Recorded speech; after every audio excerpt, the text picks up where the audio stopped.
Good morning to the Center Space Center. Thank you for that lovely greeting.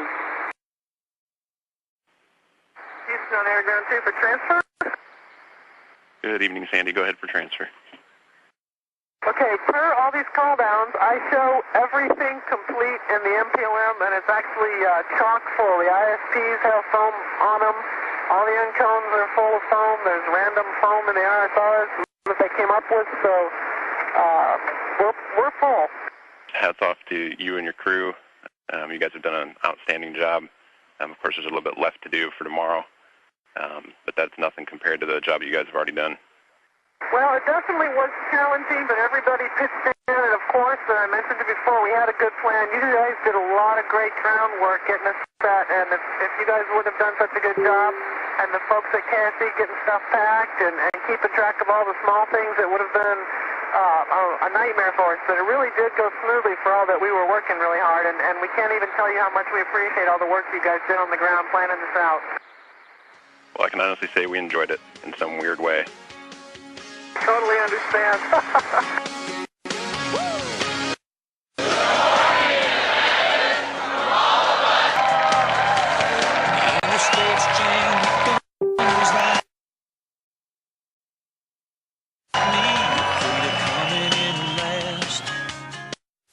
Thanks so much for the greeting from the docking station, our home with some of the hardest working, most talented people who have made some incredible things happen in spaceflight. We thank you for that greeting, and we're looking forward to another great day in space.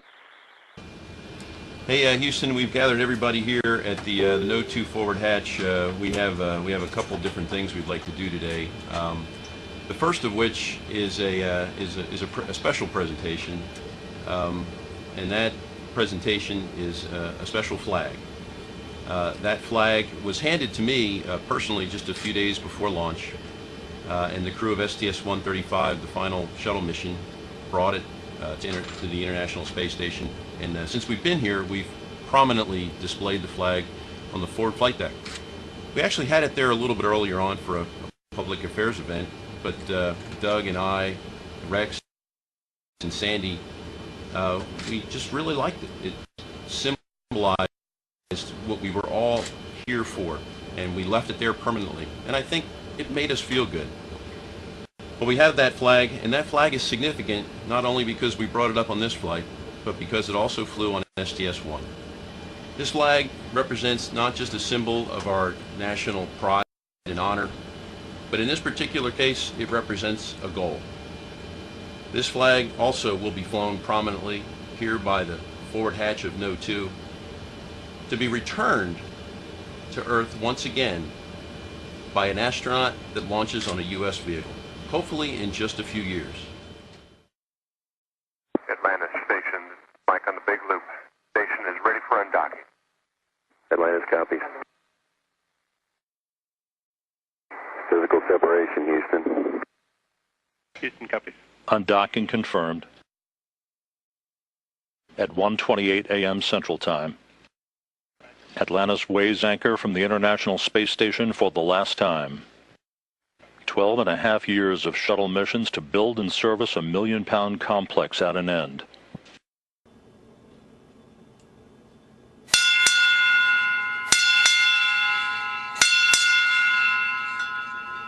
Atlantis departing the International Space Station for the last time. Thank you for your 12 dock missions to the ISS and for capping off 37 space shuttle missions to construct a orbiting research facility. We'll miss you guys.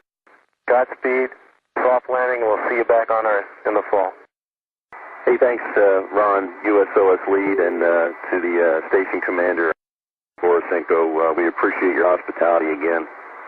Hey, when a generation accomplishes a great thing, it's got a right to stand back and for just a moment admire and take pride in its work. From our unique vantage point right here, perched above the Earth, we can see the International Space Station is a wonderful accomplishment. It was born at the end of the Cold War. It's enabled many nations to speak one in space. As the ISS now enters the era of utilization, we'll never forget the role the Space Shuttle played in its creation. Like a proud parent, we anticipate great things to follow from the men and women who build, operate, and live there. From this unique vantage point, we can see a great thing has been accomplished. Farewell, ISS. Make us proud. A few minutes after Atlantis reaches the point 600 feet directly in front of the station, the International Space Station will begin a yaw maneuver of 90 degrees under the control of Russian segment thrusters. That yaw maneuver will occur while Atlantis is in a period of about 27 minutes of station keeping directly in front of the complex. Once the station has yawed to the proper orientation, Doug Hurley will begin a 600-foot radial fly-around of a half-lap around the complex, while Magnus and Walheim use digital cameras with high-powered lenses to snap away, collecting imagery of the longitudinal axis of the station, its modules, and its components. And Station Atlantis, you'll be happy to know you look just as good from the side as you do from the front. Thanks, Bergie. Not sure how to answer that one, but thanks. Almost directly above the International Space Station, you can see the varying views, the solar arrays that are angled through the beta gimbal assemblies to optimize solar array absorption of sunlight to be converted into electricity. On the far right of the axis of the space station, that is the Harmony module in the horizontal position. Basically, as you look at this view, that's where Atlantis was docked to. And on either side, those two large modules. At the bottom is the European Space Agency's Columbus laboratory. And on the top of Harmony, as you look at this view from directly above the space station, is the large Japanese segment of the complex, the Kibo module, and its external experiment platform. And ISS Atlantis on the big loop. We're essentially complete with our fly-around. We'll be coming out underneath you and should have a good view from the cupola. I'm not sure when we're going to break down the big loop, but if it's any time soon, we just wanted to give you a final goodbye. Hey, thanks, Fergie. We'll be watching you from the SM windows, and you guys look really good on the fly-around from what we can see. And again, thank you so much for all that you guys have done for us up here. We really, really appreciate it. Hey, Fergie, from the ULF-7 Orbit 1 team in the ISS Mission Control Room here in Houston, we just want to let you know that it's been our pleasure and honor to support this, the 37th mission of the Space Shuttle to the ISS. And we're proud to be the last in a countless line of mission control teams that have had the honor to watch over the ISS while Discovery and Endeavour and Atlantis have visited over the last 13 years. From this room, we've watched and supported as the shuttle has enabled the station to grow from a humble single module that was grappled by the shuttle's arm to a stunning facility that is so large that some astronauts have even momentarily gotten lost in it. You can take it from me. So, of course, the ISS wouldn't be here without the space shuttle. So while we have the communication link up for the last time, we wanted to say thank you and farewell to the magnificent machines that delivered, assembled, and staffed our world-class laboratory in space. So Fergie, Chunky, Sandy, and Rex, get her home safely and enjoy the last couple days in Space Shuttle Atlantis. Chris Ferguson, commander of the final mission of the 30-year Space Shuttle history. I want to ask you, what do you see as the future of the American space program? Well, we were discussing this just the other day. You know, it may seem like a sort of an ending, and I suppose to a degree it is. You know, the space shuttle's been with us. It's been the heart and the soul of the human spaceflight program for about 30 years, and, you know, it's a little sad to see it go away. But, you know, we have to understand these systems to operate. All those people, the thousands of people. This program, it's also true that people... Your professionalism and excellence have been really the best kind of tribute to the space shuttle and the many people who are a part of its history. So we'll bid you good night, safe travels, and we'll see you back in Houston for the celebration. Well, Megan, thank you. That was really very kind of you. Hey, you know, 42 years ago today, Neil Armstrong walked on the moon. And I consider myself fortunate that I was there to actually remember the event. I think that there's probably a lot of folks in that room who didn't have that privilege or honor. And I can only hope that that day will come for them someday. It's kind of interesting to be here on the final night of a shuttle mission. Don't quite know what to think. We're just trying to take it all in. I saw a quote that I thought was really good, and is very appropriate on this, the 42nd anniversary of the United States' presence on the moon, and that's that I pray that our nation will someday find the courage to accept the risk and challenges to finish the work that we started. I bid a farewell to the Orbit 2 team. I don't think we're supposed to see you tomorrow. I hope you don't. And let's just plan on this being our final shift. And when you go out the door, like I said to Orbit 1, take a look back at the mission control room and make a memory. Good night from Atlantis.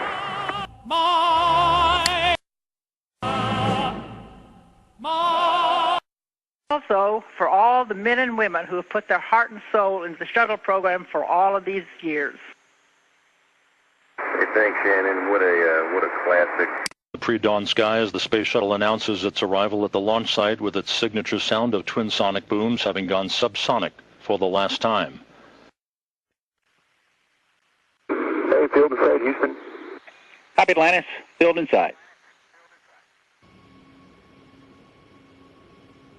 The pre-flare maneuver executed.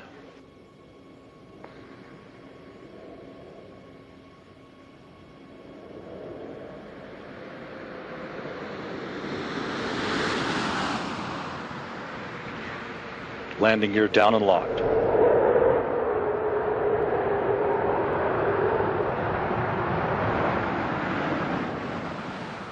Main gear touchdown. Hurley now deploying the drag chute. Ferguson rotating the nose gear down to the deck.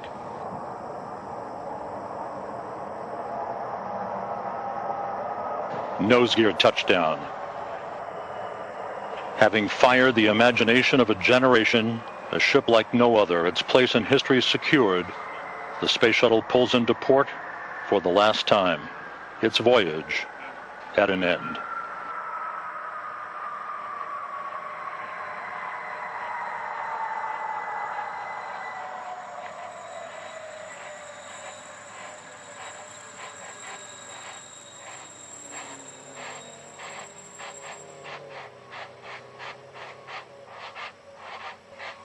Mission complete, Houston. After serving the world for over 30 years, the space shuttle's earned its place in history and it's come to a final stop. We copy your will stop, and we'll take this opportunity to congratulate you, Atlantis, as well as the thousands of passionate individuals across this great spacefaring nation who truly empowered this incredible spacecraft, which for 3 decades has inspired millions around the globe. Job well done, America. Hey, thanks, Butch. Great words. Great words. The space shuttle's changed the way we view the world, and it's changed the way we view our universe. There's a lot of emotion today, but one thing's indisputable. America's not going to stop exploring. Thank you, Columbia, Challenger, Discovery, Endeavor, and our ship Atlantis. Thank you for protecting us and bringing this program to such a fitting end. God bless all of you. God bless the United States of America.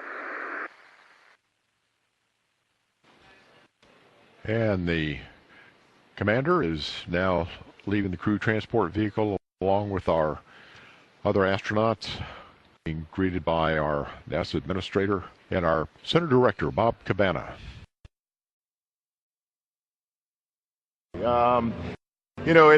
It's a great day to be here and to welcome the STS-134 crew back home. I